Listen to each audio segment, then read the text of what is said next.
All right, guys, Brian here with VetteSource, checking in on a wonderful hot June day. We're going to be playing around. We actually waited till closer to the evening time to play around with the high mileage LT4 here. That if you haven't seen in my previous videos, I'll put a link up there at the top so you can check that out.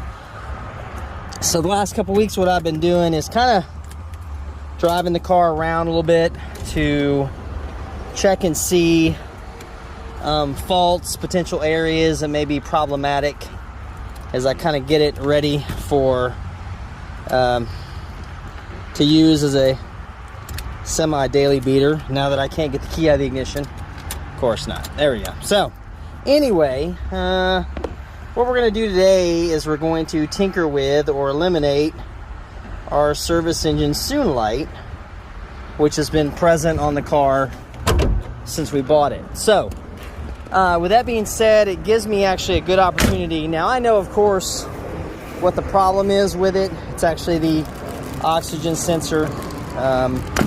It's actually right-hand oxygen sensor, and I'll show you real quick here. Once you hook up, I took the old one out already because these are not the easiest to get to. But let me get set up here. So these late C4 Corvettes are unique in the fact that they take, or actually they were the first car that GM came out with, and several other manufacturers, that to get a jump ahead on the OBDII requirements, which is essentially just the second generation computers that were being mandated by federal law, they got a jump on it and came out with these in 1994. Now, in 1994 Corvettes, you're going to see they all have this sealed computer that I've actually talked about in a couple of my other videos dealing with Corvette trivia and things of that nature. But the other thing they did here too was, if I can find it, was they went ahead and changed the ALDO connector to an OBDII connector. So if you look at that, see how it says 8/10 of 95? Now that was right when this car was produced. And of course, by 96, the cars actually got or received all of the OBDII architecture they needed. 94s basically have OBDII, that's a mouthful, the DIC port to plug into, which actually requires a different plug-in right here versus the old ALDL, right? And of course you got to have this keyed portion here. This is for an MT2500 snap-on tool. They got the plug-in, right? They got the computer, and they actually, in the computer itself, wrote in some of the codes or the diagnostic codes to identify some of the problems. However, not all those codes would work. It was just kind of a test thing, like I said, that several of the manufacturers picked their early adopter cars to see how it would work. Now, the Corvette, of course, is one of them, but by 96, they actually had everything on these OBDIIs set up in the Corvette so that it could be read.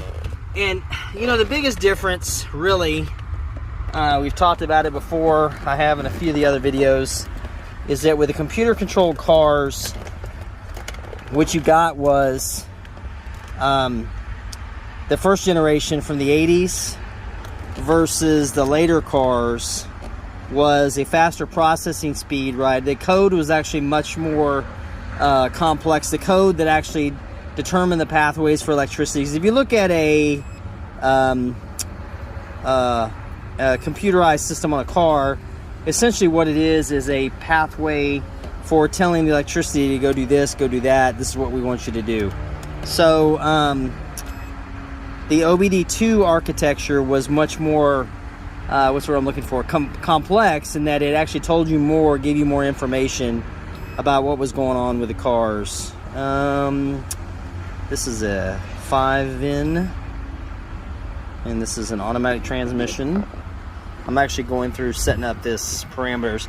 So the OBDII, what it would do is it would actually tell you more about the car and what was going on. So now here, what we're going to do is we're going to go in and plug in, and we're going to see what kind of codes we're pulling So we're going to codes and history codes, last test failed.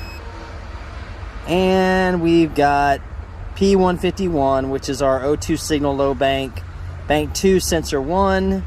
So we know that will be that right front. Now, the 96 Corvettes have no less than 4 oxygen sensors on them versus 1 oxygen sensor back in 1984-85 when they first started the computerized system. Like I said, they're much more simplified. And by 96, with this OBDII architecture, they really got pretty complex. They tell you a lot, and they're not so easy to defeat if you want to try to do a workaround on the oxygen sensors. So let me do this. What we're going to do, or not even just oxygen sensors, but modifying the cars, updating the cars, you know, performance modifications. And in fact, 92 through 93 Corvettes are really difficult in F-bodies because they use the speed density system versus the mass airflow. So it became really hard, really tough to modify. And I'm kind of using 2 cameras today, just out of curiosity, see how it works. But so on this Corvette, now I'm going to tell you straight up, this does not make for good videoing here because this sensor is extremely hard to get to. That's why I took the other one out before. But down where my hand is here, that is where that O2 sensor goes into place. And you see this other one looks well used. It's been around for a while. Let's see if I get any better view of this from underneath the car, so you guys can see. Now each side has, like I said, 2 sensors. You've got one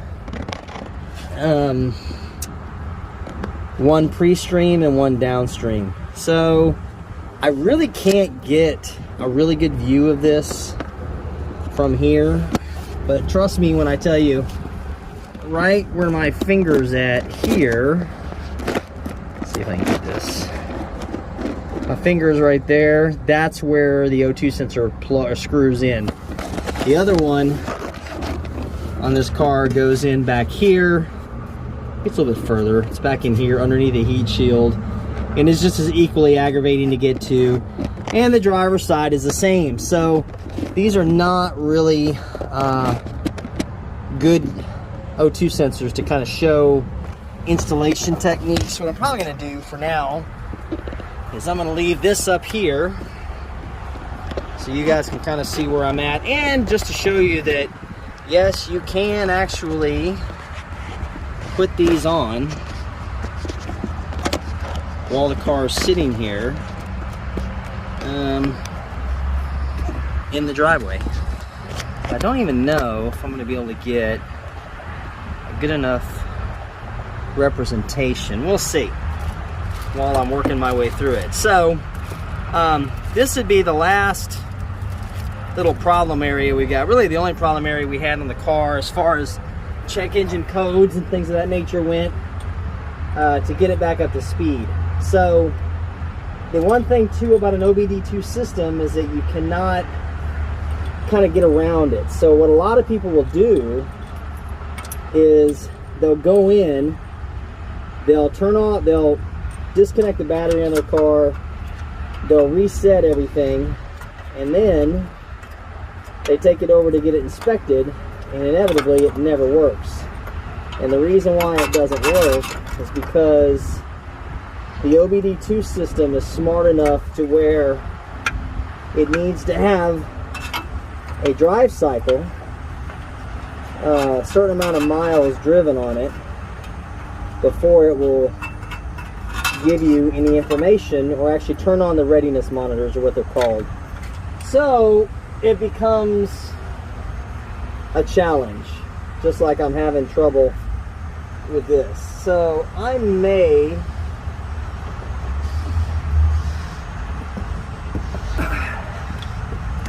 need to go ahead and drop this down from above down through here, even though my fingers barely fit. Oh, no way, did I get that the first time? Good Lord, I must have been working on Corvettes forever. Anyway, I'm halfway laughing because usually it's never that easy. Wow, that went right in there. Okay, so this O2 sensor is pretty much going to solve our issue as far as that service engine light is concerned. I'm going to leave this up here, kind of tinker down there again one more time. It's really not even a good spot to show you guys, because I might be able to reach my hand in there now. But what that does is it allows us now to go get this car inspected and certified for road use so that we can go ahead and use it. The only other thing I've identified on this car from sitting for so many years, or not years, it probably sat for a year and a half or so, is that it needs a new AC hose. So we're going to go ahead and get that in there, because God, it's hot. And with the top off, and in, you know, time frame like this in the end of the evening around 7 o'clock, it's really not that bad to drive these cars. However, in the daytime, it's just no fun. Now, you might be able to see my fingers, but I am literally inching this thing in here. I don't even know if I've caught the threads yet. The one thing about they do on these O2 sensors is the threads are rather forgiving. So what I'm going to do real quick, let me get my tools. I think I've got it started, and see if I can get a little bit better grab on this. So give me a second, I'll be right back with you guys. Hang tight. All right, guys. Well, that was just as unpleasant as I had remembered it to be, and maybe a little bit more. So what we did to give myself a little extra room is I jacked this up so you can see a little bit underneath here. And I think, let me do this. There you go. So now you can kind of see where we're at in here. So you can kind of see right there in that corner, that's where I've got the O2 sensor in place and where it's supposed to be. And of course, there's from the back side. Not sure if that'll focus in, but it is in a really tight spot on these Corvettes, and it is not easy to visualize and not easy to go back in once it's been loosened up and taken out. So what I'm going to do is finish tightening this from the top side, and we're going to, if I can find my tools, I just had my tools. Oh, right there. Wait, no, right there. We're going to get it tightened up, if we can, a little bit more. Using our ratchet here. And again, always the issue with trying to film while you're doing things of working on something. So as you can kind of see right here, it just doesn't lend itself to camera views. And I just really need a little bit more tightening, and of course my wrench is in the wrong spot for what I need to do. The fuel rails are in the way. Well, at least now I can see my fuel rails. My bracket for my fuel rails has been broken in the past, so that's another item we'll need to fix. Let's see if I can get this on here. I don't know if I'm going to be able to one-hand this or not, guys. I may be stuck. So, but you see here where I'm at, I've got to get that and tighten it up just a little bit more. So I'm going to work on this off camera, and then I'll show you our end result and see if we can get that service engine light off. So I'll be right back with you. Hang tight. All right, guys, we got that thing in place now. Good Lord, man. That was, again, not nearly as easy as I remembered from the last time, because these really don't go out a whole terrible amount very frequently, but when they do, it just reminds you that, yeah, they're a pain in the butt on a Corvette. This is why a lot of professional technicians just stay away from these Corvettes, because they don't like having to mess with them.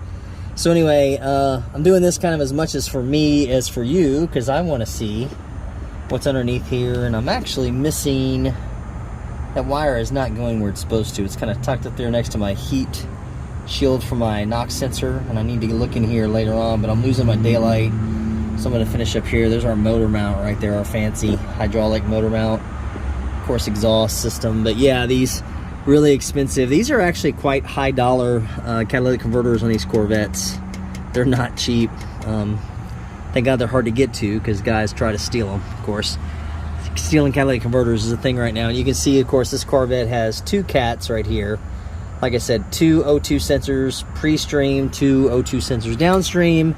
It's got a resonator right there in the middle, followed by 2 full exhaust mufflers. And, you know, of course, it actually is still a, you know, people argue about whether or not it's a true dual because of the resonators. Both the 2 pipes go back into that single resonator, but it is basically a dual system all the way back.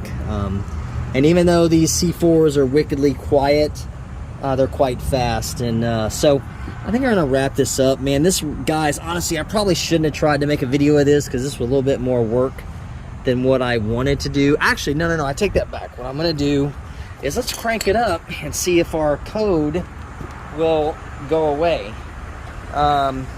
We'll see if we had any success with that. I'm gonna hook my scan tool back up again to it and see what we come up with. So let me get this over here.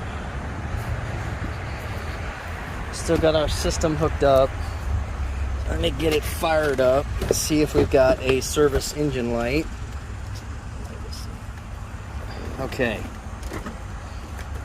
So let's do this. What we're gonna do first is we'll go ahead and we're going to clear our code. Last test failed. O2 signal. There we go. We're going to clear our code. All right. Okay, so it's still giving me that, but let's see what happens.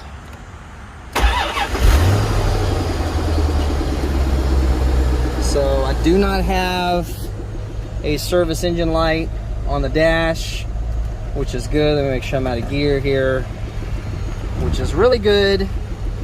And see, this is kind of that early interesting thing of the early OBDII is even though I'm still showing a code here on my scan tool, there's not a current code or service engine light coming up on my dash. And what that should do is it should go into what's called historical mode, right? But it's not doing it. So let's go back to our data. Engine data 1. We're going to communicate. And okay, so our O2 sensors here. Let's go ahead and prop this up so you guys can see if you're interested in this kind of stuff. So my O2, my bank 1's position 1, that's not reading as well as I'd like to. My bank 1 S2 is doing okay. Huh, interesting. Oh, that's right, 1's downstream, but they're kind of weird. That one should not be that low. But I've got no service engine light, so the truth is I'm gonna drive it around a little bit more and see what happens here. Looking pretty good. I don't see anything. There went my air pump motor just turned off. I heard that. We got D cycle, spark advance, quick start. So I did not reset the PCM. So you can see actually even on a 96 there's quite a few parameters in here that come up and give you a lot of information. So for now we're gonna call this, okay, we went closed loop. Oh, there we go. There we go. Okay. Bank 2, position 1. Okay, all right, they're behaving now. It might have just been because it was in open loop, it was acting squirrely. But there we go. I got no check engine light. I've got no ignition cycle diagnostic trouble code. I've got closed loop. I've got them fluctuating like they're supposed to keep our air to fuel ratio at 14.7 to 1, which again, if you've looked around, done this long enough, you understand this. O2 sensors are simply a function of how to keep that motor on a fuel injected engine running at a perfect air to fuel ratio of 14.7 to 1. So it's doing what it's supposed to do. I'm happy for the moment. All right, guys, my apologies if this was kind of a convoluted video.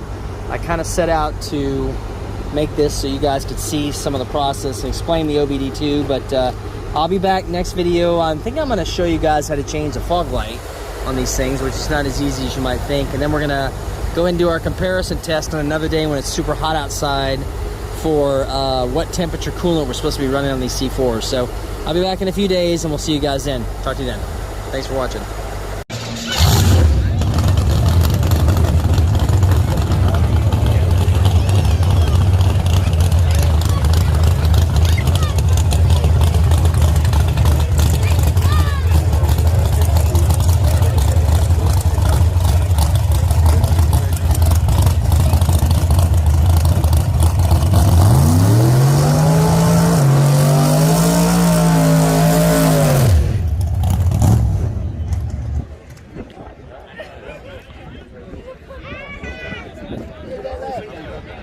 That sucks.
Why, is it running too fast?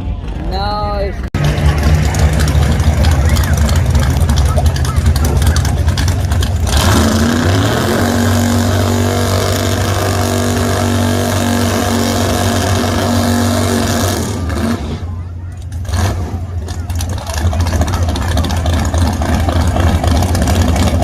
it's like an 86, 87 Camaro Berlinetta.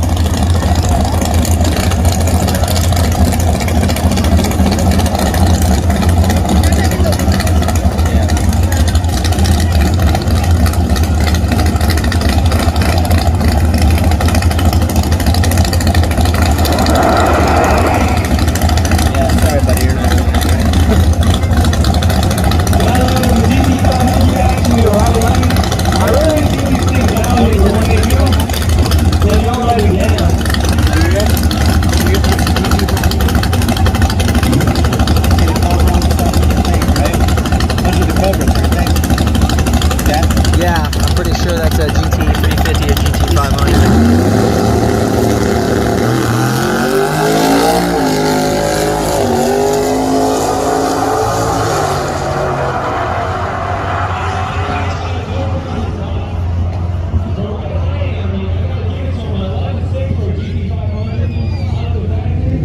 Yeah. That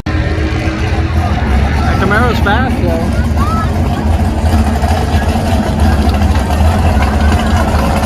$12.40. Big tire. That's a big block, Dylan. You hear the difference? Now, if you were standing right there down to the fence line, you'd probably feel it on my shoes. Yeah, you'd be able to feel it in your chest at the fence line. Oh, they're making them race hard. Yeah.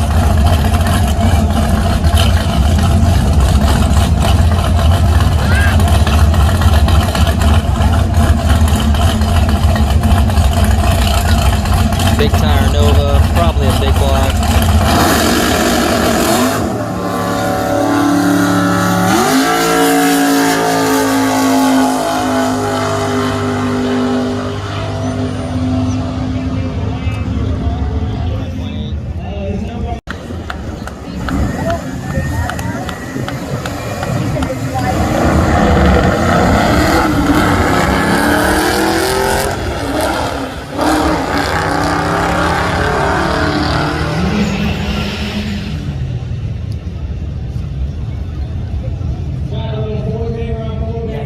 The throttle.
That Z06 should be capable of 11s, high 11s.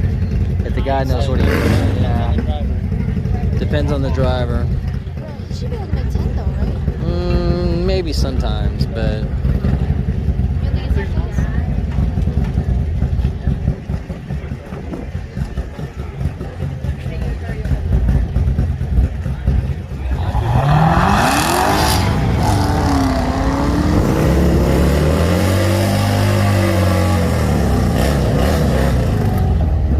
Oh, and he's got a tailwind. Wait, does he? 11.8. Yeah, he ran 11.8. See? 1180.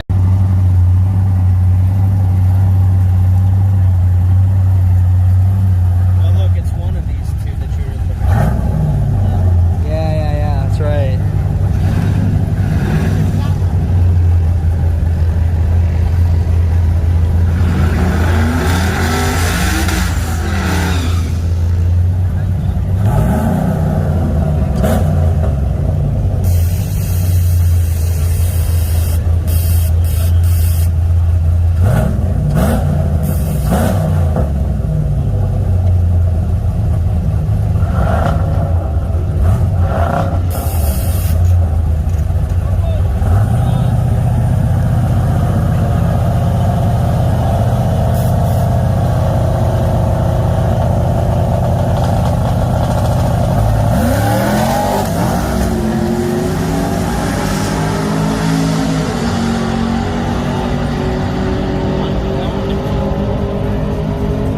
Truck was fast, 980. That white one was fast. Yeah, that one was fast too. I thought he almost had it. It's 9 at 140. Hey, what's with the blow torch? Oh, it heats up and gets rid of excess rubber on the track. Now look, Dylan, that's drag racing for you, right? Let's see what. See again. What? That's drag racing.